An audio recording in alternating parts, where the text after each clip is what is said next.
কিরে বেটা, তোর দল তো এখন ক্ষমতায়, এখন কারেন্ট থাকে না কে? কি কবি ক ক। এই বেটা, কারেন্টের কি কোনো বিশ্রাম নাই? তুই তো একটা মানুষ, তুই দিনে বিশ্রাম নেস না? তুই 24 ঘন্টার ভিতরে ঘুমাস না? তাহলে কারেন্ট বিশ্রাম নিব না কে? হ্যাঁ, আচ্ছা বুঝলাম কারেন্টের ঘুমের দরকার আছে, রেস্টের দরকার আছে, তাই বলে কি 24 ঘন্টার ভিতরে 20 ঘন্টা রেস্ট নেবে?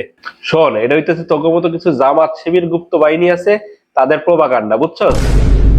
এই দেখ, এই দেখ, এই যে কারেন্ট গেছে গা, দেখছস? এখন কি কবি? শোন, পৃথিবী হলো ক্ষণস্থায়ী, পৃথিবী তো চিরদিন থাকবে না, সেখানে কারেন্ট কি করে থাকে? আর শোন, কোরআনে বলা হয়েছে ধৈর্য ধরার জন্য। ধৈর্য না ধরলে জান্নাত পাবি কি করে?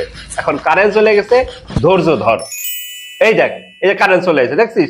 তোরা আসলে ধৈর্য ধরতে পারিস না। এই বেটা, একটা কথা কত, দেশে কি কোন লোডশেডিং সত্যি হয় না? আরে বেটা শোন, লোডশেডিং যে হয় এটা কি সরকার এমনি এমনি করে?